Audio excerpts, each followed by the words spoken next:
Eto, mainit na balita. Eto, nagkakaubusan na nga ba ng players ang ating basketball national team dahil fully loaded ang PBA at Gilas na maging players from UAAP at NCAA ay hindi makakapaglaro sa SEA Games 2025. Ano nga ba ang nagiging problema ng ating national team pagdating sa pagkuha ng mga players na maglalaro sa mga international games? Pero bago yan, like and subscribe lang mga kabady para sa latest basketball news and highlights. Mukhang may mabigat tayong problema pagdating sa darating na SEA Games sa Thailand ngayong December 9 to 20. Oo, may 574 gold medals na nakataya sa 50 sports. Pero gaya ng dati, basketball pa rin ang inaabangan ng lahat at dito, mukhang hindi patiyak kung maipagpapatuloy ng Pilipinas ang pagiging hari ng men's basketball sa Southeast Asia. Noong nakaraang SEA Games sa Cambodia, muntik na tayong mag-sweep ng basketball events. Nakuha natin ang ginto sa men's basketball pero second place lang tayo sa women's 5x5, pati na sa men's at women's 3x3. Pero ito ang masakit pagdating sa SEA Games ngayon. Ginagamit na kasi ng ilang bansa ang butas sa eligibility rules ng SEA Games para bumuo ng malakas na team na kayang talunin ng Gilas. Hindi kasi tulad ng FIBA na mahigpit sa naturalized players. Dito, basta may valid passport ka, kahit bagong kuha lang, pwede ka nang maglaro para sa isang bansa. Kaya nga noong 2023, ginulat ng host Cambodia ang lahat.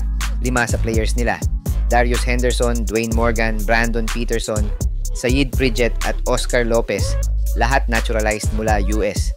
Natalo nila ang Pilipinas sa eliminations, 79 to 58. Mabuti na lang, bumawi tayo sa finals, 80 to 69.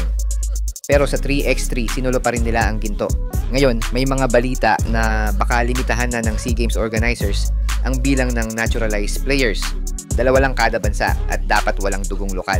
Pero hindi pa klaro kung ipapatupad talaga ito. At kung mangyari man, asahan mo na, ang Cambodia ang unang kokontra. Lalong nagiging komplikado ang sitwasyon ng SBP dahil walang obligasyon ang mga pro leagues na i-release ang players nila sa SEA Games. Hindi rin daw magpapahinga ang PBA habang may SEA Games kaya hindi natin magagamit ang core ng Gilas gaya ni na Brownlee, Perez, Newsome at Oftana. Tapos yung mga nasa Japan at Korea tulad ni na Dwight Ramos, Kai Soto, kung magaling na, AJ Edu, Carl Tamayo at Kevin Kembao, malamang hindi rin papayagang maglaro dahil may season din sila roon. Pati UAAP at NCAA may season din sa panahong yon. Kaya kahit college stars bawal din. Ngayon ang tanong, saan kukuha ng players ang Pilipinas? MPBLO high school players. Malaki talaga ang posibilidad na hirap tayo makabuo ng competitive team. Hindi malabong mailagay sa alanganin ng ginto natin sa men's 5x5 basketball kung patuloy na pahirapan ang pagkuha sa mga players na maglalaro sa ating national team. Nakakabigla pero yan ang posibleng mangyari.